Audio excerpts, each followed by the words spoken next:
है पूरी मुल्क में, जश्न मनाने की तैयारियां हो रही है। दूसरी तरफ मैं बाजोड़ में लाशें उठा रहा हूँ, मेरे भाई मेरे बहने बूढ़े और बच्चे सड़कों पे ख्वार हो रहे हैं। ऊपर से कर्फ्यू लगाई गई है, लोग अपने घर बार छोड़कर महफूज मकामात की तरफ मुंतकिल हो रहे हैं। लेकिन आप देख रहे हैं कि नेशनल मीडिया पर उसको कवरेज नहीं दिया जा रहा। न सूबाई हुकूमत हमें ऑन करती है और न फेडरल हुकूमत हमें ऑन करती है। ये जुल्म और बर्बरियत, ये नाइंसाफी, ये तो आज के इस जदीद दौर में किसी भी मुल्क में किसी के साथ नहीं हो रहा। जो हमारे साथ अपनी ही रियासत कर रहा है, कोई दुश्मन मुल्क भी हमारे साथ ऐसा नहीं कर सकता। जो हमारे साथ हमारी अपनी रियासत कर रहा है, ये जुल्म और बर्बरियत मजीद नहीं चलेगी। जहाँ पर ऑपरेशन नहीं, वहाँ पर आप लोगों ने कर्फ्यू क्यों लगाई है? वहाँ से कम अज कम कर्फ्यू तो उठाई जाए। मैं सूबाई हुकूमत को भी बताना चाहता हूँ कि आप अपनी पोजीशन वाज़ेह कर दे। अब तो ये बता रहे थे कि हम किसी भी ऑपरेशन की इजाजत हिरगिज नहीं देंगे, तो ये फिर क्या चल रहा है बाजौड़ में? ये ऑपरेशन नहीं तो क्या है? ये जो गोला बारूद उधर बरसाया जा रहा है, ये क्या है? ये जो पूरी बाजू का आपने लैंडलॉक कर दिया, पूरी बाजू पर कर्फ्यू नाफिज कर दी, ये क्या है? ये ऑपरेशन नहीं तो क्या है? रियासती इदारे इस्लामाबाद की जो हुक्मरान और अशराफिया है, वो होश की नाखुन ले, वो कबाइली अजला के अवाम पर रहम करे, वो बाजौड़ के अवाम पर रहम करे और मजीद ये खून खराबा और ये जो प्रॉक्सी वार है, इसका खात्मा करे। यही पैगाम है इस रियासती इदारों के लिए भी, सूबाई और वफाकी हुकूमत के लिए भी, और इस्लामाबाद में बैठे वो हुक्मरान तबका जो हमेशा पख्तूनख्वा और बलूचिस्तान के लिए पॉलिसीज वहाँ से बनाए जाते हैं। कभी भी इन लोगों ने ये नहीं सोचा कि जाके प्रोविंशियल गवर्नमेंट के साथ बैठा जाए, या पख्तूनख्वा में जितनी भी पॉलिटिकल पार्टी है, जितने भी स्टेक होल्डर्स हैं, उनके साथ बैठकर मामलात को डायलॉग के जरिए, अफहाम और तफहीम के जरिए हल किया जा सके। इस्लामाबाद और पिंडी में बैठकर बलूचिस्तान और पख्तूनख्वा के लिए पॉलिसियाँ बनती है। इसलिए तो अवामी नेशनल पार्टी की सरबराही में जो एक ग्रैंड जरगा मौलाना खानजीब शहीद की शहादत के बाद जो बादशाह खान मरकज़ में मुनक़िद हुआ था, आप तमाम सहाफ़ी हज़रात इसकी गवाह है, उस पर फैसला किया गया था।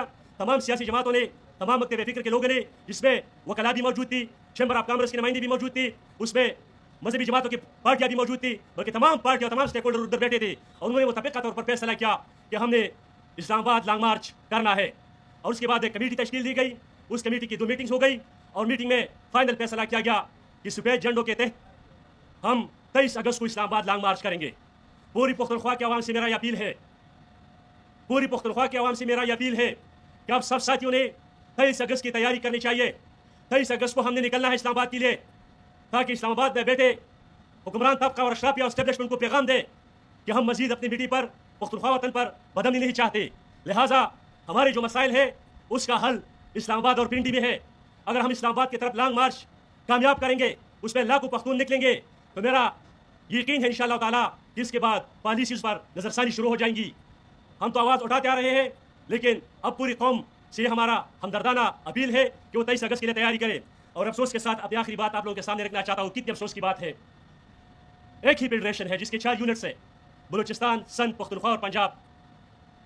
इन 4 यूनिट्स में 2 यूनिट्स की सूरत हाल आप पिछले 76 साल से देखें और 2 यूनिट्स की सूरत हाल आप पिछले 76 साल से देखें।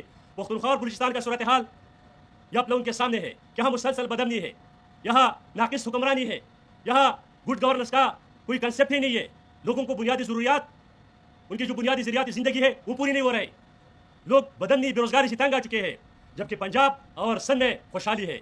तो फिर इस्लामाबाद में बैठे हुक्मरान अशराफिया को चाहिए कि इस पर गौर करे।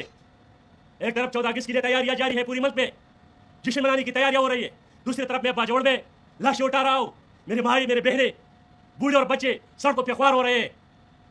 ऊपर से कर्फ्यू लगाई गई है, लोग अपने घर बार छोड़कर महफूज मकामात की तरफ मुंतकिल हो रहे हैं। लेकिन आप देख रहे हैं कि नेशनल मीडिया पर उसको कवरेज नहीं दिया जा रहा।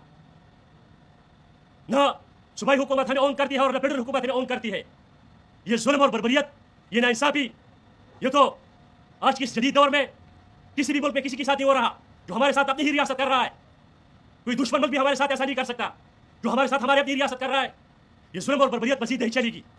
इस दफा अगर आवाम निकलेगी, सियासी लोग उनकी क़यादत करेंगी, ये अवाम बिखर सकते हैं। इस मुल्क में अनारकी की सूरत हाल पैदा हो सकती है।